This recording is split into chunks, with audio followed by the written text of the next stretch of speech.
السلام عليكم ورحمة الله وبركاته. إن الحمد لله نحمده ونستعينه ونستغفره ونؤمن به ونتوكل عليه ونعوذ بالله من شرور أنفسنا ومن سيئات أعمالنا من يهده الله فلا مضل له ومن يضلل فلا هادي له أي فلن تجد له وليا مرشدا ونشهد أن لا إله إلا الله وحده لا شريك له هو الذي لا ضد له ولا ند له لا مثل له ولا مثيل له ولا كفيل له لا شبه له ولا شبيه له ولا ولد له ولا والد له operator এদিকে সাউন্ডটা চিকুন যে হচ্ছে, চিকুন হওয়া যাবে না, মোটা রাখেন, বেস মোটা রাখেন। একটু আগে অনেকটা ঠিক ছিল, একটু আগে সাউন্ডের বেস ক্লিয়ার রাখেন, মোটা রাখেন। ونشهد أن لا إله إلا الله وحده لا شريك له هو الذي لا ضد له ولا ند له لا مثل له ولا مثيل له ولا كفيل له لا شبه له ولا شبيه له ولا ولد له ولا والد له وهو الواحد الفرد الصمد لم يلد ولم يولد ولم يكن له كفوا أحد ونشهد أن سيدنا ونبينا وحبيبنا وحبيب ربنا وطبيبنا وطبيب أرواحنا محمدا عبد الله ورسوله أرسله بالحق بشيرا ونذيرا وداعيا إلى الله بإذنه وسراجا وقمرا منيرا أما بعد فأعوذ بالله من الشيطان الرجيم بسم الله الرحمن الرحيم قد أفلح من زكاها وقد خاب من دساها وقال تعالى في كلامه المجيد يا أيها الذين آمنوا استعينوا بالصبر والصلاة إن الله مع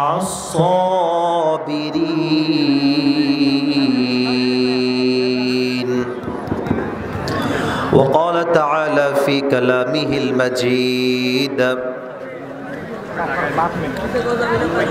يا أيها الذين آمنوا اصبروا وصابروا ورابطوا واتقوا الله لعلكم تفلحون وقال تعالى في كلامه المجيد আস্তাগফিরুল্লাহ। এই সাউন্ডটাই ঠিক ছিল, এই সাউন্ডটাই রাখো। এই সাউন্ড মানে কোথায়? বারবার চেঞ্জ করা যাবে না, একটা সিস্টেম রাখবেন, শেষ পর্যন্ত থাকবে। যুবকদেরও ভালো হবে, মুরব্বীদের জন্য ভালো হবে। ঠিক আছে কিনা বলেন? এটাই ঠিক আছে, এটার বেস বাড়াই দেন, তাহলে হবে। আউযু বিল্লাহি মিনাশ শাইতানির রাজীম বিসমিল্লাহির রহমানির রহিম إني وجهت وجهي للذي فطر السماوات والأرض حنيفا وما أنا من المشركين وقال تعالى في كلامه المجيد সোনামণি থামো থামো থামো থামো, বসবে, বসে যাবে, থামো। তোমরা সাইডে যাও, ক্যামেরাম্যান সব বসবে, না বসলে এটা আমার দায়িত্বে। আমাকে যুবকরা দেখবে না, আর আমি ওয়াজ করে তো হইতে পারে না যুবক ভাইরা, ঠিক আছে? লিডার অবশ্যই বসবে। কিপ কোয়াইট, কিপ সাইলেন্ট, চুপ থাকেন। ধৈর্যের পরিচয় দিলে আমরা মুসলমানের বাচ্চা হতে পারবো, ঠিক কিনা বলেন? কোরআন তেলাওয়াত করছি, ঠিক আছে? মনোযোগ দিয়ে শুনবেন। আর সাউন্ড বারবার চেঞ্জ হয় কেন রে বাবুরে? বস কি নিয়ে আসতেছেন? ওকে, তাহলে কোনো সমস্যা নাই। আউযু বিল্লাহি মিনাশ শাইতানির রাজীম। ইন্নামা ইউওয়াফফাস সাবিরুনা আজরাহুম বিগাইরি হিসাব। وقال تعالى في كلامه المجيد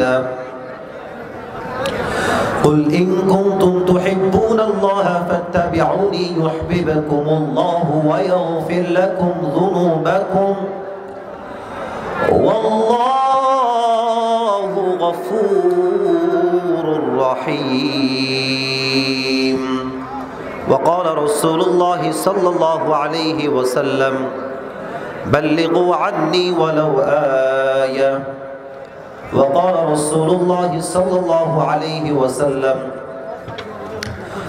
تركت فيكم أمرين لن تضلوا ما تمسكتم بهما كتاب الله وسنة رسوله. وقال رسول الله صلى الله عليه وسلم بلغوا عني ولو آية.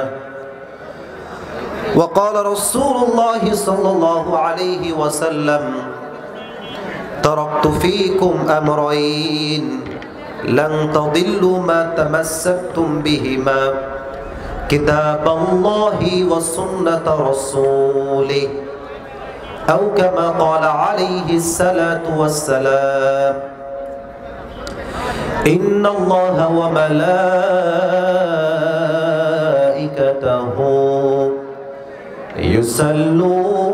يصلون على النبي يا أيها الذين آمنوا صلوا عليه وسلموا تسليما. اللهم صل على محمد وعلى آل محمد كما صليت على إبراهيم وعلى آل إبراهيم إنك حميد مجيد. আস্তাগফিরুল্লাহ আস্তাগফিরুল্লাহ। নাটোরের নলডাঙ্গার ভাইরা কেমন আছেন আপনারা সবাই? আবারও জিজ্ঞেস করছি, কেমন আছেন আপনারা সবাই? আলহামদুলিল্লাহ, আল্লাহর রহমতে আল্লাহ তাআলা আমাকে অনেক ভালো রেখেছেন, আল্লাহর শুকরিয়া। আজকের এই প্রোগ্রাম বিরাট ইসলামী জলসা, স্থান নলডাঙ্গা কেন্দ্রীয় ঈদগাহ ময়দান। কাশি দেন, একটা তাকবীর দিয়ে নিজের পরিচয় জানান দেন যে আপনি কতটা বীরত্ব বিলং করেন, কতটা সাহস আপনার হৃদয়ে আছে। একবার দিবেন শুরুতে, লিল্লাহি তাকবীর। না, সাউন্ডটা জোরে হয় না, আবার চান্স দিচ্ছি দেওয়ার জন্য। লিল্লাহি তাকবীর। আজ এই প্রোগ্রামে বসতে পেরে আমরা সবাই খুশি না বেজার? আমি কিছু প্রশ্ন করছি নলডাঙ্গার ভাইদের কাছে, একটু জবান খুলে দিল খুলে উত্তর দিবেন। কোরআনের রাজ এই দেশে কায়েম হোক, ইসলামী রাষ্ট্র এই দেশে কায়েম হোক, এটাকে আমরা নাটোরবাসী নলডাঙ্গাবাসী চাই কি চাই না? ওই ডানে সাউন্ড পাচ্ছি না, ওই দিকেও সাউন্ড নাই, এদিকে সাউন্ড অনেক ভালো পাচ্ছি। আবারও বলে সবাই, এই দেশে ইসলামের রাজ কায়েম হোক, কোরআনের রাজ কায়েম হোক, এটা আমরা সবাই চাই কি চাই না? কোরআনের রাজ কায়েম হলে লাভ হবে কি? এই দেশে ধর্ষণ থাকবে না, জেনা থাকবে না, ব্যভিচার থাকবে না, সুদ থাকবে না, ঘুষ থাকবে না, কোনো রাস্তায় মেয়ে ইফটিজিং এর শিকার হবে না, ঠিক কিনা বলে? সব দিক থেকেই আমাদের লাভ। আর জানের নিরাপত্তা হচ্ছে পৃথিবীতে সবচেয়ে বড় নিরাপত্তা, তারপরে হচ্ছে মালের নিরাপত্তা। আচ্ছা বলেন তো, আবার নবীর রওজা যেই শহরে আছে সেই শহরটার নাম কি নলডাঙ্গার ভাইয়েরা? মদিনা। বামের লোকরা আসলে অ্যাক্টিভ আছেন আপনারা, খুব ভালো লাগলো বিষয়টা। এদিকের লোকরা কথা কয় না। কোন শহরের নাম কোন তো দেখি, শহরটার নাম কি? মদিনা। নবীজি যে রওজায় আছেন, আমি একটা জিনিস জানতে চাই সবার থেকে, মুরব্বীরা একটু বলবেন আমার, যুবকরা তোমরাও বইল, নবীজির রওজায় কি যাইতে আমাদের মনে চায়? নবীজির রওজায় গিয়ে সালাম পেশ করতে মনে চায় সবার? চায় চায় চায় চায়। আমি দোয়া করি সবার জন্য, আল্লাহ সবাইকে জীবনে একবার হলেও যেন নবীজির রওজায় গিয়ে সালাম পেশ করার তৌফিক দান করে। আমরা সকলেই জবান খুলে পড়ছি আমিন। আল্লাহ তাআলা আমাকে গত 2 বছর আগে নবীজির রওজায় যাওয়ার সুযোগ দিয়েছিলেন, আলহামদুলিল্লাহ। আমি জাস্ট একটা ছোট্ট ঘটনা বলছি এবং আমি বোঝাতে চাই এই দেশে ইসলামের রাজ কেন লাগবে, মদিনার তন্ত্র কেন লাগবে, কোরআনের রাজ কেন লাগবে। জাস্ট একটা ঘটনা বলছি, শোনেন। আমি যখন মদিনায় গেলাম ফার্স্ট টাইমের জন্য, একদম প্রথম জীবন ওইটা আমার, নবীজির শহরে যখন আমি ল্যান্ড করলাম, এয়ারপোর্ট থেকে যখন আমাকে রিসিভ করা হলো, নবীজির শহরে ঢোকার সাথে সাথেই আমার কলিজায় একটা শান্তির ছোঁয়া, একটা প্রবাহিত বাতাস বয়ে গেল। সুবহানাল্লাহ পড়েন সবাই। মনেই হলো যে একটা শান্তির শহরে প্রবেশ করেছি। এতটা সুন্দর নিরিবিলি পরিবেশ, কোনো যানজট নাই, মারামারি নাই, দেখলেই মনে হয় জান্নাতের বাগান। যুবক ভাইরা সুবহানাল্লাহ পড়েন সবাই। তো আমাকে যখন হোটেলে নামানো হলো, রাত তখন বাজে মনে হয় রাত 3টা, তাহাজ্জুদের সময় ছিল। তো আমি আমাদের যিনি কাফেলার মূল নায়ক ছিলেন তাকে বললাম যে হুজুর, আমি তো আসলে ঘুমাতে চাচ্ছি না, আমি চাচ্ছি আগে নবীজির রওজায় গিয়ে সালাম পেশ করে আসছি। আমি ঘুমানো বাদ দিয়ে বের হয়ে গেলাম, চলে আসলাম নবীজির রওজায়। ওখানে গিয়ে দেখলাম অবাক করা বিষয়, রাত বাজে 2টা, রাত বাজে 3টা, নবীজির রওজার আশেপাশে হাজার হাজার মানুষ, শত শত মানুষ তাহাজ্জুদের জায়নামাজে দাঁড়িয়ে আল্লাহর কাছে সেজদায় কান্না করছে। সুবহানাল্লাহ পড়েন সবাই। তো প্রথম দিন গিয়ে ফজরের নামাজটা পড়লাম মদিনার রওজার পাশে। সেকেন্ড ডে আবার আমি রাতে আসলাম এশারের নামাজের পরে। তো সেই দিন আমি নিয়ত করলাম যে আজকে আর হোটেলে যাচ্ছি না, আজকে নবীর রওজার সামনেই ঘুমায় যাব। এত বাতাস, যারা হাজী সাহেব আছে তারা জানেন কি সুন্দর চতুর্পাশে বাতাস, ফ্যান, দেখতেই ভালো লাগে, শান্তি আলাদা। তো আমার এখন মনে আছে, বাদ এশা নামাজ পড়লাম, সূরা মুলক তেলাওয়াত করলাম, কিছু আমল করে একটু শুয়েছি। তো আমি যে বিষয়টা বলতে চাই এটা এখন বলছি, এখন যে বিষয়টা বলবো এটা হচ্ছে মূল বিষয়। আমার হাতে একটা আইফোন ছিল, এক্সট্রা ফোন ছিল, মানি ব্যাগ ছিল, কার্ড ছিল, কিছু রিয়াল ছিল, অনেক বেশি রিয়াল ছিল, যেহেতু আমি ওখানে থাকবো তাই নিয়েছিলাম আর কি। তো সমস্ত টাকা পয়সা, money bag, iPhone, extra phone, Android phone সব আমার বুকের ডান দিকে রেখে আমি একটু ঘুমায় গেলাম। হঠাৎ করে ঘুমায় গেছি, যেটা সত্য কথা। সারা রাত ঘুমিয়েছি, ভেবেছিলাম তাহাজ্জুদে উঠবো, বাট এত শান্তির ঘুম আমার লাগছে আমি জাগাই পাই নাই। একদম আজান যখন দিয়েছে নবীজির রওজার পাশে, তখন আমার ঘুম ভেঙেছে। যেটা আমি বলতে চাই নলডাঙ্গার ভাড়া, সেটা হচ্ছে আমার পাশে ছিল আইফোন, টাকা, মানি ব্যাগ, কার্ড, সব বুকের ডান পাশে আমার ওপেনলি রাখা আছে। নবীজির রওজার সামনে দেওয়াল, নিচে টাইলস করা ফ্লোর, সব রাখা আমার পাশে। আমি ওই যে রাত এশারের পরে ঘুমায় গেছি, ফজরে উঠেছি, আমার সম্পদ, আমার মানি ব্যাগ, টাকা, আইফোন যেমনে ছিল সব তেমনেই ওখানে রাখা ছিল ভোরবেলাতে। সুবহানাল্লাহ পড়বেন না আপনারা সবাই? আমাদের দেশে যদি আপনি আন্ডারপ্যান্ট রেখেও ঘুমান, আন্ডারপ্যান্টও ভোরবেলা চুরি হয়ে যাবে। দিস ইজ আওয়ার কান্ট্রি, আমাদের দেশ। আমাদের দেশে লোক সংখ্যা যত, তার চোরের সংখ্যাই বেশি। যুবক ভাইরা ঠিক কিনা বলো? চোরের কোনো অভাব নাই। সাউন্ড ঠিক করো, তোমার সাউন্ডটা আবার কমে গেল কেন রে ভাই? বাড়ায় দাও বেসটা, বাড়ায় দাও বেসটা। তো যদি এদিকে তাকান, নবীজির শহর কিংবা মক্কায় কিন্তু ইসলামের সব আইন বিধান পাশ করা নাই, জাস্ট কয়েকটা আইন আছে। যেমন একটা আইন হচ্ছে ওয়াসসারিকু ওয়াসসারিকাতু ফাকতাউ আইদিয়াহুমা জাযাআন বিমা কাসাবা নাকালাম মিনাল্লাহ। কেউ যদি চুরি করে সঙ্গে সঙ্গে তার হাত কেটে দাও, এটা বিধান এক সপ্তাহ। আওয়াজ দিয়ে বলেন তো সবাই, তিনি কে? এই বিধান যদি আমাদের এই দেশেও জারি হয়ে যায়, কায়েম হয়ে যায়, ওয়াল্লাহি নলডাঙ্গার ভাইরা আগামীকাল থেকে এই দেশে চুরির সংখ্যা কমে যাবে। ঠিক কিনা বলো সবাই? এটার জন্য ইসলামের রাজ কায়েম করতেই হবে। তবে এই কথাগুলো 5 আগস্টের আগে আমরা বলতে পারতাম না।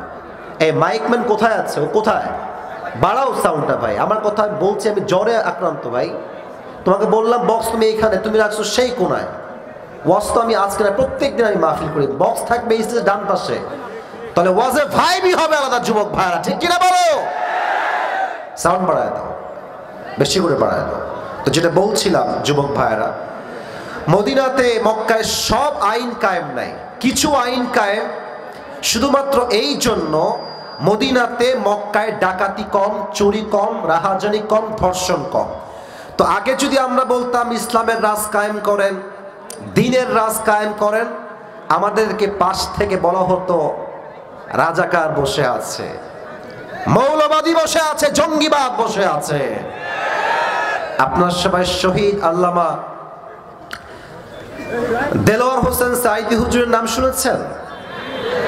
আচ্ছা, এতগুলো মানুষের আওয়াজ এত মরা কেমনে হয়? নাম শুনেছেন আপনারা সবাই? ওনার জন্য দিল থেকে দোয়া করছি, আপনারা মন খুলে আমিন বলবেন তো ইনশাআল্লাহ। আল্লাহ ওনাকে জান্নাতুল ফেরদাউসের উঁচু উঁচু উঁচু মাকাম নসিব করুন। সকলেই পড়া আমিন। উনি একটা কথা বলতেন যে আমাদেরকে মৌলবাদী বললে আমরা বিন্দু পরিমাণ কোনো রাগ করি না। কেন রাগ করি না? এর কারণ হচ্ছে মৌলবাদ এই শব্দ আসছে মূল থেকে। মূল মূল মানে হচ্ছে আল্লাহর কোরআন, মূল মানে হচ্ছে হাদিস, মূল মানে হচ্ছে আল্লাহ, মূল মানে হচ্ছে তার লাস্ট মেসেঞ্জার মুহাম্মদ সাল্লাল্লাহু আলাইহি ওয়াসাল্লাম। তো যারা আমাদেরকে মৌলবাদী বলে গালি দাও তারা হচ্ছে সব গাছের আগাবাদী। তো নাটোরের নলডাঙ্গার ভাইরা সবাই কন্ত, গাছের গোড়ায় শক্তি বেশি না আগায় শক্তি বেশি গো? আগায় না গোড়ায়? উনি বলতেন আগায় থাকো তোমরা, বেশি মারামারি কইরো না, জুলুমবাজি কইরো না, আলেমদেরকে জেলখানায় ধরে বন্দি করো না, সময় আসবে এমন ইন্দুরের গর্ত বাবারা পালাবার জন্য। ঠিক কিনা বলে? আর একটা কথা উনি বলেছেন যে বেশি বাড়াবাড়ি করবা, গাছের গোড়ায় একটা ঝাঁকুনি মারবে জনগণ, মামুর বাড়ি দিল্লি গিয়ে পড়বা, ওই দিল্লি গিয়েই সে পড়েছে। ওনার প্রত্যেকটা কথা আল্লাহর এই জমিনে আজকে বাস্তব রূপ নিয়েছে। অতএব যদি আজ কোনো বাপের বেটা থাকেন মাহফিলে, বাপের বেটা, বুকে খুব সাহস, খুব সাহসী, আমি কাউকে ভয় পাই না, পারলে আজকে আমাকে এই মাহফিল রাজাকার বলে দেখান, আপনি পিঠের চামড়া একটাও থাকবে না আপনার যুবক ভাই। ওই দিন শেষ। আগে তো বলা হতো, আপনার কথায় রাগটা করছেন না তো? আমার খুববার কথা, আমার ভূমিকার কথা রাগটা করছেন না তো আপনারা সবাই? যুবক ভাইয়ারা, মুরব্বীরা, আমার কথা স্পষ্ট বলছি, আমাদের উপরে জাতির পিতার নামটা চাপায় দেওয়া হয়েছিল যে ইনি হচ্ছেন জাতির পিতা। বাট আমি আজকে কোনো কথা বলতে ভয় পাই না। আমি মনে করি জীবন একটা, বাঁচলে এই জীবন থাকবে, মরলে আল্লাহর রাস্তায় শহীদ হয়ে যাব। যুবক ভাই ঠিক কিনা বলো? আমি আমার দিলের সমস্ত শক্তি, আমার বুকের সমস্ত শক্তিকে এক করে বলছি, নাটোরের নলডাঙ্গার এই জমিনে মুসলমানদের জাতির পিতার নাম বঙ্গবন্ধু নয়, মুসলমানদের জাতির পিতা ইব্রাহিম আলাইহিস সালাম। নলডাঙ্গার ভাইরা, কোনো সন্দেহ আছে আমাদের ভেতরে? যুবক ভাইরা, মুরব্বীরা, আল্লাহ আমাদের সবাইকে সেটা বোঝার তৌফিক দান করুন। সকলেই পড়া আমিন। অতএব একটাই কথা, আগামীতে যদি কোনো স্বৈরাচার আমাদের দেশের ক্ষমতায় বসে, আপনার রাস্তায় নামবেন না? না, আপনাদের সাউন্ড সত্যি, আমি পুরো 2 মাস মাহফিল করছি, এত মরা জীবনেও দেখি নাই। রাস্তায় নামবেন না আপনারা সবাই? আরে মিয়া তাজা রক্ত ঢালবো, শহীদ হব, আল্লাহর জমিনে আল্লাহর রাজ কায়েম করব। কারাগার পুত্র হাত তুলে আল্লাহকে দেখায় দাও।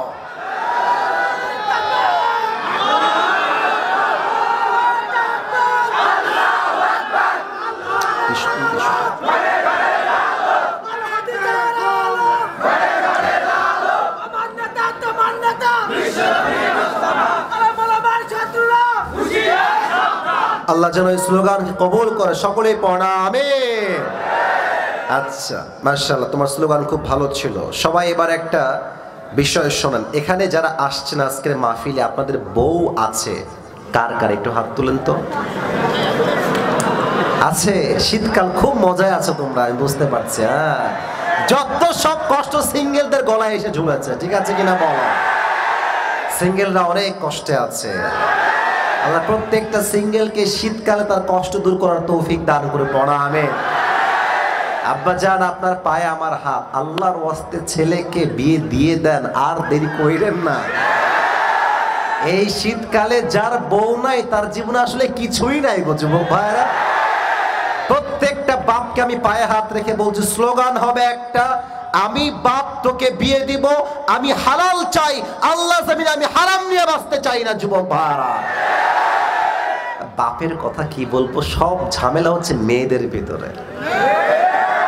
মেয়েরা বলবে যে হ্যাঁ টাকা নাই, না টাকা থাকলে টাকলাকেও কিছু মেয়ে বিয়ে করে ফেলে যুবক ভাইরা আজকালকার বাংলাদেশে। আল্লাহ মেয়েদেরকে হেদায়েত দান করুন, সকলেই জবান খুলে পড়াবে। আর আরেকটা কথা বলবো, রাগ টাক না করলে বলবো, না বলা যাবে না, রাগ করবেন না তো আপনারা কেউ। আমার যুবক ভাইরা, আমার কথা কি জানেন, এই যে বাবারা আছেন এদিকে ডানে, মাঝেও অনেক বাবা বসে আছেন, চুপচাপ ঝাপটি মেরে বাবারা বসে আছে। আব্বা না না ঠিক বলো না, আমি বলি লেট মি টক। আব্বা জান, এই যে আপনি কথায় কথায় করেন পায়ে দাঁড়া, ইনকাম কর, 1 লাখ কামা, তারপর তোর বিয়ে হবে। আব্বা জান, আপনার কথা বলি, বিয়ে না দেওয়ার জন্য যদি আপনার ছেলে রাজশাহী গিয়ে পার্কে প্রেম করে বেড়ায়, প্রত্যেকটা দায়ভার কিয়ামতে আপনাকে বহন করতে হবে। আব্বা জান, আপনি বিয়ে দিয়ে দেন, বাপ তোর কি লাগবে, 1 বছর আমি তোকে দিব, যা 1.5 বছর আমি তোকে দিব, যা তোর যা লাগে আমি দেওয়ার ট্রাই করবো, তুই নিজের পায়ে দাঁড়া, ট্রাই কর, ইনকাম কর, ব্যবসা কর, জব কর, বাট বাপ তুই হারামে যাস না, হারালে থাক জীবনটা ভরে। আমি বিশ্বাস করি এই স্লোগান যদি দেশের প্রত্যেকটা বাবার হয়ে যায়, ওয়াল্লাহে এই দেশের 80% যুবক জেনার থেকে বেঁচে যায়। যুবক ভাইরা, আল্লাহ আব্বা জানদেরকে বোঝার তৌফিক দান করুন, সকলে পড়া আমিন। আর যারা মেয়ের বাবা আছেন, আপনারাও ভালো হয়ে যান।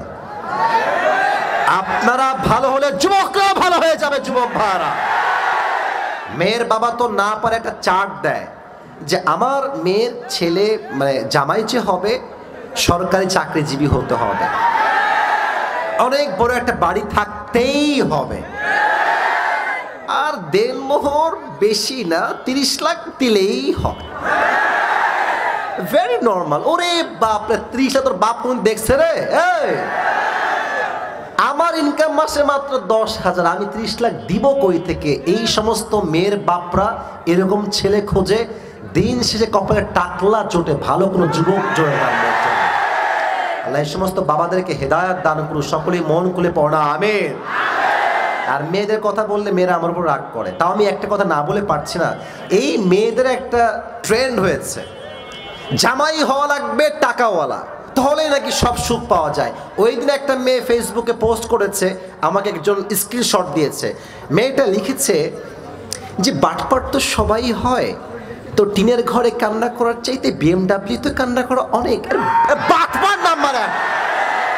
এরা হচ্ছে উপরে পুরোটাই ফিটফাট, ভিতরে পুরোটাই সদরঘাট। যুবক, আল্লাহ এদেরকে হেদায়েত দান করুক, আমরা সকলেই মন খুলে পড়ছি আমিন। তো এবার সিঙ্গেলরা আছো, বিবাহিতরা সবাই আছেন, আমরা 3টে তাকবীর দিব ভাগাভাগি করে, কে পারে দেখবো আজকে। প্রথম তাকবীর দিবেন বিবাহিত ভাইয়েরা, মুরব্বীরা। মুরব্বীরা, যুবকেরা বিবাহিত হলে একটা কাশি দেন, দেখা যাক আজকে কে জিতে। বিবাহিতরা একটা তাকবীর দেন, আমি দিচ্ছি। লিল্লাহি তাকবীর।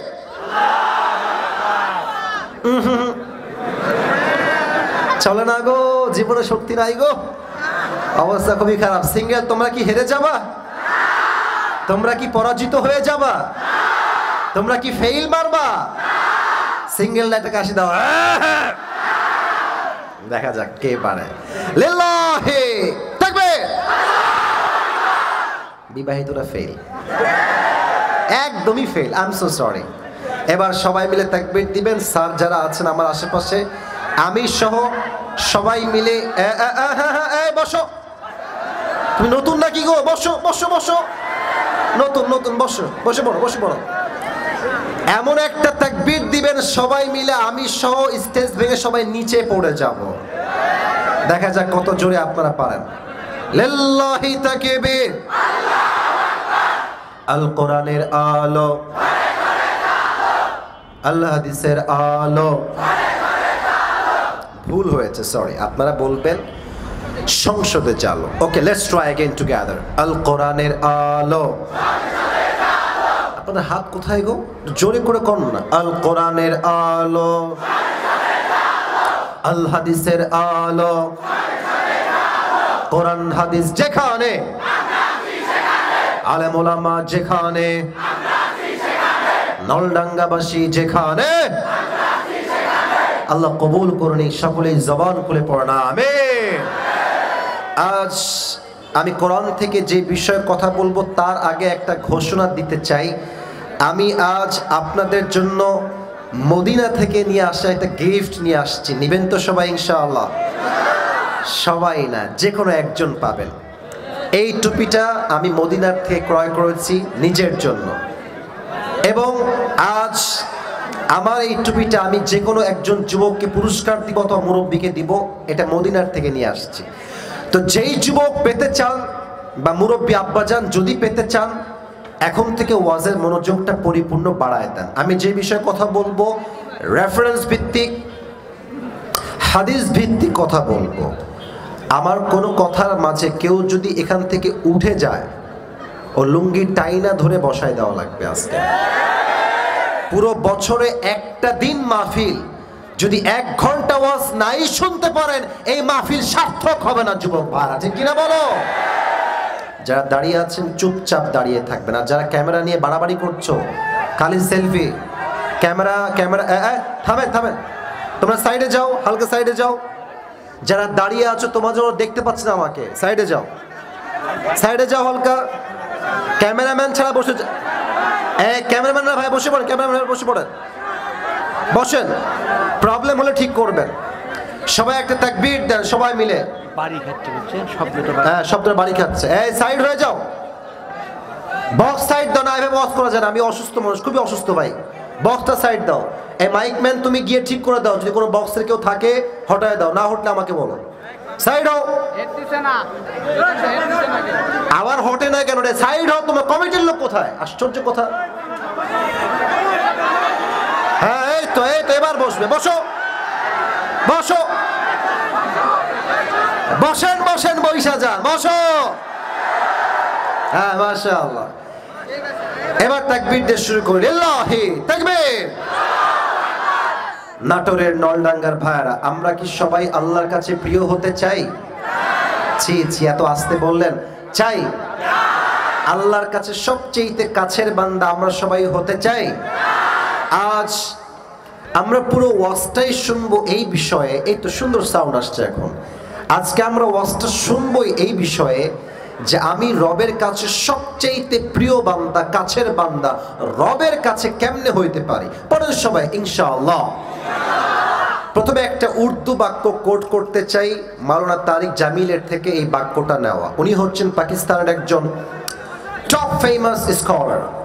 অলওয়েজ দেখবেন সাদা পাঞ্জাবি, সাদা পাগড়ি, সাদা পায়জামা তিনি পরেন। অনেক ভালো একজন আলেম। উনি প্রায় একটা কথা উর্দুতে বলেন, আমি উর্দুতে কোট করছি, then I will translate in Bangla, তারপর আমি বাংলায় বলবো। উনি বলেন কি, মনোযোগ বাড়ান, দিল দিয়ে, কান দিয়ে নয়, দিল দিয়ে বোঝেন। উনি বলেন, जिसे अल्लाह मिला और उसे कुछ भी ना मिला, फिर भी उसे सब कुछ मिला, और जिसे अल्लाह ना मिला और दुनिया में उसे सब कुछ मिला फिर भी उसे कुछ भी ना मिला। এর অর্থ কি? যেই বান্দা আল্লাহকে পেয়েছে আর দুনিয়ার সে কিছুই পায় নাই, তবুও সে দুনিয়াতে সব কিছুই পেয়েছে। আরেকজন বান্দা আল্লাহকে পায় নাই, টাকা পেয়েছে, বাড়ি পেয়েছে, সম্পত্তি পেয়েছে, ফ্ল্যাট পেয়েছে, সুন্দরী বউ পেয়েছে, ফ্যান ফলোয়ার্স পেয়েছে, R15 পেয়েছে, গুলশানের ফ্ল্যাট পেয়েছে, BMW পেয়েছে, সব পেয়েছে, আল্লাহ না মিলা তো কুছ ভি না মিলা। যে আল্লাহকে পায় নাই সে আসলে কিছুই অর্জন করতে পারে নাই। ঠিক আছে কিনা বলে? So the main purpose is Allah subhanahu wa ta'ala. The main destination is Allah. এসেছি আল্লাহর কাছে, ফিরেও যাব সেই রবের কাছে। সেই রব কে? আল্লাহ আমার রব, এই রবই আমার সব। দমে দমে তনু মনে তারি অনুভব। তোমার দুনিয়াতে আমি যেদিকে তাকাই, অথই নিয়ামতে ডুবে আছি সবাই। পাখ পাখালির কণ্ঠে শুনি তাসবিহ কল রব, তাসবিহ কল রব। আল্লাহ আমার রব, বলেন না আল্লাহ আমার রব। দমে দমে তনু মনে তারি অনুভব। রবকে যদি আপনি আল্লাহর প্রিয় বান্দা হতে চান, আপনাকে আমি আজকে 7টা আমল শিখাই দিচ্ছি। Try your best, do it in your life, apply it in your life. You will be the most closest person to your lord. যেই বান্দা এই 7টা আমল করে, আল্লাহ বলে আমি আল্লাহ তার সবচেয়ে কাছের বন্ধু হয়ে যাই। একটু নলডাঙ্গার ভাইয়ের একটা কথা জিজ্ঞেস করি ওয়াজের মাঝে, মাফ চাচ্ছি আবার বলতে। এই যে এতগুলো ক্যামেরা দেখেন, কমপক্ষে 40 থেকে 50টা ক্যামেরা আছে। আমি আমি কাউকে ডাকি নাই, 2 জনকে আমি এখানে চিনি, বাদ বাকি আমি কাউকে আহামরি চিনি না। সবাই নিজের টাকায় নিজের পকেট দিয়ে এখানে আসছে, কাউকে ডাকা হয়নি। তার এখানে পরিমনির ভিডিও নয়, তাফসীর প্রোগ্রাম করতে যুবক ভাইরা আসছে। এরা কালকে গিয়ে ইউটিউবে আপলোড দিবে নাটোরের নলডাঙ্গায় আসিফ হুজুরের মাহফিল, লক্ষ মানুষ মুহূর্তেই দেখে ফেলবে। তো আমি চাই আপনাদের সাউন্ড, আপনাদের ক্রেজ, আপনাদের কথা এতটা জোরে হবে যেন দেশের প্রত্যেকটা জেলার মানুষ বুঝতে পারে নলডাঙ্গার মানুষগুলো কোনো কাপুরুষের সন্তান নয়, সব বীর পুরুষের সন্তানগুলো আমার সামনে বসে আছে। তাকবীর দেন সবাই মিলে, লিল্লাহি তাকবীর। এবার বলেন আল্লাহকে পাওয়ার মোট কয়টা আমল বলতে চাই? শুনি নাই, বলেন সবাই 7টা।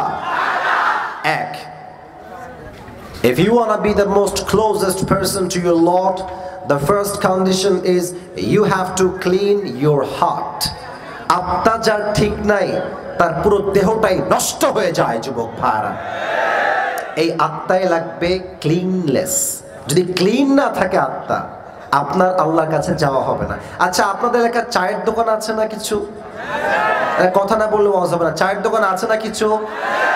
আমি নিজে দেখেছি চায়ের দোকানে বসে মুরব্বী আব্বাজান, আমার কলিজার টুকরা আব্বাজান, এক পা অলরেডি কবরে ঢুকেই গেছে, দাড়ি সব সাদা হয়ে গেছে।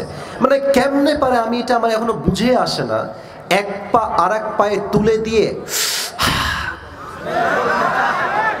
আছে আছে আছে আছে আছে আছে, শুধু বিড়ি টানে না, এক পা আর এক পায়ে তুলা, এক হাতে চা আর এক হাতে বিড়ি।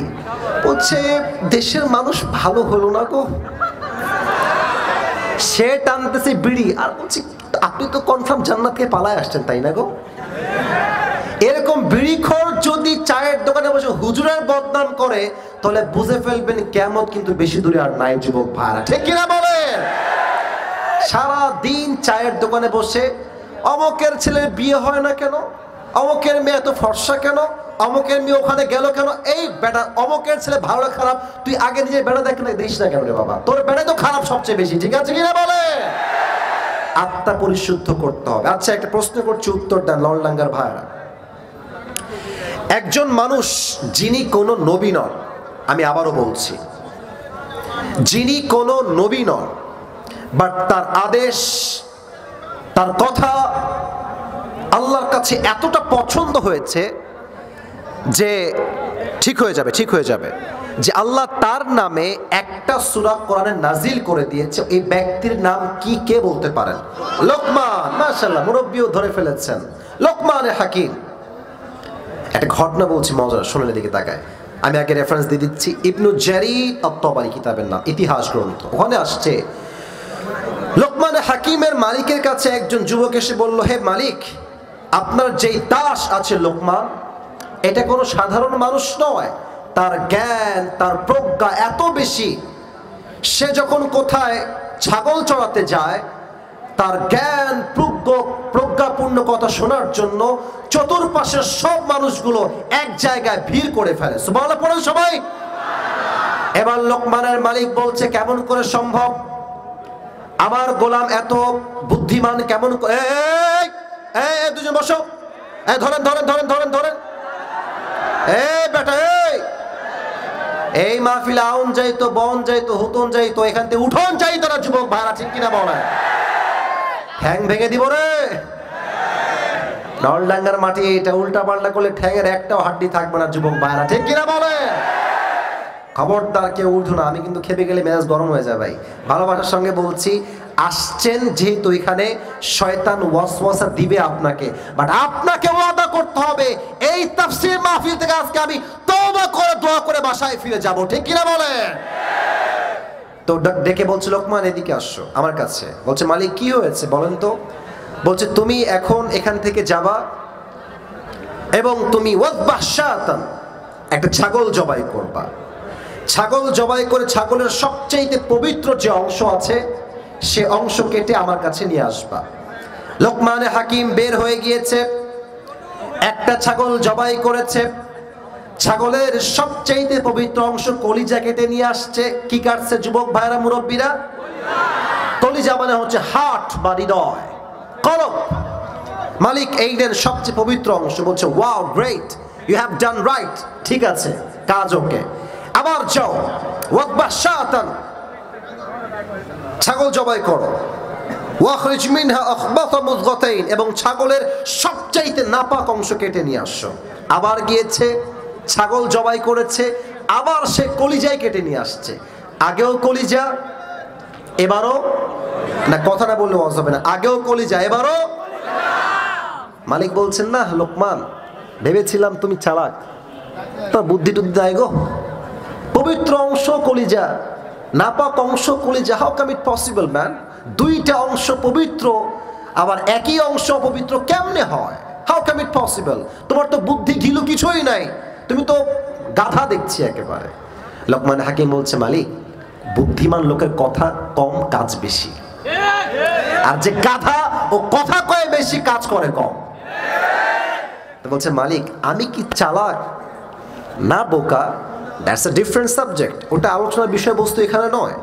বাট মূল কথা হচ্ছে, আবারও বলছি, মূল কথা হচ্ছে প্রতিটা প্রাণীর দেহে একটা অংশ থাকে, এই অংশ যদি পবিত্র হয় পুরো দেহটাই পবিত্র হয়, এই অংশ পচে গেলে পুরো দেহটাই পচে যায়, ঠিক কিনা বলে? আলা ওয়াহিয়াল কলব, এটাই হচ্ছে আত্মা বা হৃদয়। আরেকটা অবাক করা তথ্য এখন দিব সবাইকে, অবাক করা তথ্য। এই আত্মার আবার তিনটা প্রকার আছে হাদিসের ভাষ্য মতে। নলডাঙ্গার ভাইরা কয় প্রকার আত্মা? ওই দিকে কথা নাই, এই দিকেও কথা নাই, বলেন সবাই আমার হাত দেখে, আত্মা কয় প্রকার? এদিকে কয়েকটা বাঘের বাচ্চা আছে, সাউন্ড শুনে বোঝা যায়। এইদিকে কি বাঘের বাচ্চা নাই? বলেন সবাই কয়টা, কয় প্রকার? কয় প্রকার? এক, আমি বলছি আপনারা আমার সঙ্গে বলবেন। এক হচ্ছে সুস্থ, এক। দুই হচ্ছে অসুস্থ, দুই। তিন হচ্ছে মৃত, তিন হচ্ছে সুস্থ। দিল কি?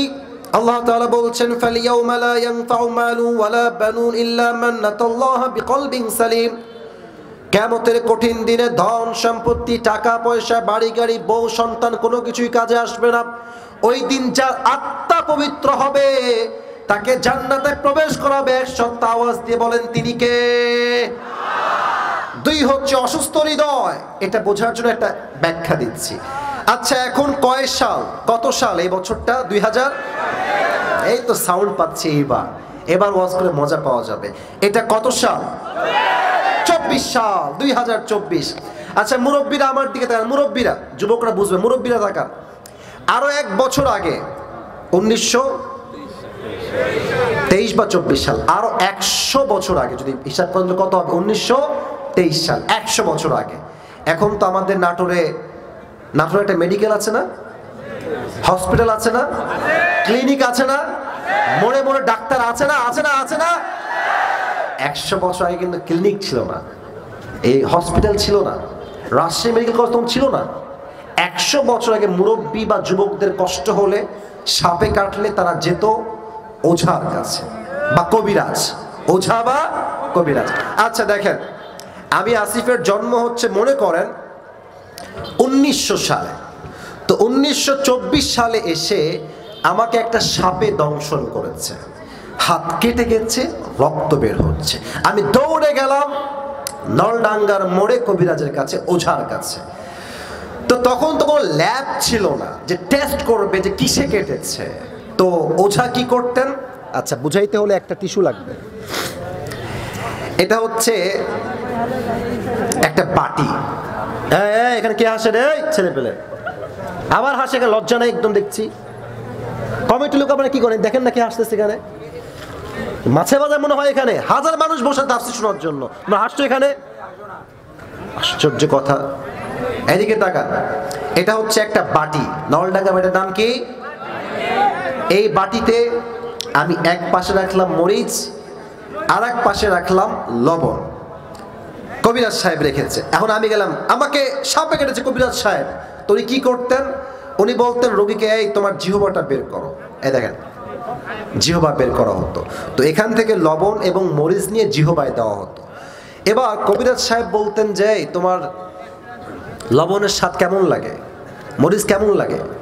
তো রোগী যদি বলে স্যার স্বাদ তো পাইনসা লাগে, পাইনসা পাইনসা, লবণও না আবার ঝালও বোঝা যায় না, তখন কবিরাজ সাহেব বুঝে ফেলতেন যে এটা কোনো সাধারণ সাপ নয়, তাকে বিষাক্ত সাপে দংশন করেছে। ঠিক আছে, কারণ সাপে কামড় দিলে প্রথম ক্ষতি কি হয়? জিহ্বার স্বাদ মরে যায়। মূল কথায় আসেন, মানুষের জীবনের সবচাইতে বড় বিষাক্ত সাপের নাম হচ্ছে শয়তান। শয়তান যখন মানুষকে ওয়াসওয়াসায় ফেলে, আর যখন মানুষ ওয়াসওয়াসায় পড়ে যায়, তার ঈমানের স্বাদ নষ্ট হয়ে যায়। তখন বোরকা পরতেও ভাল লাগে, পার্কে গিয়ে প্রেম করতেও ভাল লাগে। তখন দাড়ি রাখতেও ভাল লাগে, সুদ খাইতেও ভাল লাগে। তখন মসজিদের সভাপতি হইতেও ভাল লাগে, ঘুষের সঙ্গে জড়িত হইতেও ভাল লাগে। ঠিক কিনা বলে? তখন ভালো কাজ কোনটা, খারাপ কাজ কোনটা, তখন আর বুঝে আসে না, অন্তরটা অসুস্থ হয়ে যায় যুবক ভাইরা। ঠিক কিনা বলো? আচ্ছা, আমাদের তো মা আছে, ভাবি আছে, মামি আছে, নানি আছে, আছে না? আপনি জিনিস খেয়াল করবেন, আমি নিজে দেখেছি আমার পার্সোনাল লাইফে, আমি নিজে দেখেছি, এটা নিজে দেখে ওয়াজ করছি। আমি দেখেছি যে এলাকার মায়েরা সত্যি অনেক ভালো, ওয়াজ মাহফিলে আসে, আবার দেখবেন রান্নাঘরে বসে বসে ওয়াজও শোনে। এরকম আপনাদের মারা শোনে না মাঝে মাঝে? আরে ভাই আমার সাথে কথা বল, শোনে না মাঝে মাঝে? শোনে, কিন্তু ওয়াজও শোনে, নামাজও পড়ে, আবার তসবিহ নিয়ে জিকিরও করে। আমি দেখেছি এইরকম মহিলা যে 5 ওয়াক্ত নামাজও পড়ে, সাইদি সাহেবের ওয়াজ শোনে, আজহারির ওয়াজ শোনে, শেখ আহমদুল্লাহর ওয়াজ শোনে। মহিলাটা ভালো, খারাপ না, 5 ওয়াক্ত নামাজও পড়ে। আবার এই মহিলাটাই সন্ধ্যার পরে বসে হিন্দি সিরিয়াল দেখে। মাফ চাচ্ছি, আমার কথা রাগ করবেন না। তো সমস্যা কোথায়? মেয়ে তো নামাজি মেয়ে, মা তো নামাজি মা, ভাবি তো নামাজি ভাবি, দেখে কেন সিরিয়াল? কারণ ইমানের স্বাদ নষ্ট হয়ে গেছে। তো তাই ভালো কাজ করতেও ভাল লাগে, খারাপ কাজ করতেও ভাল লাগে। ঠিক কিনা বলে?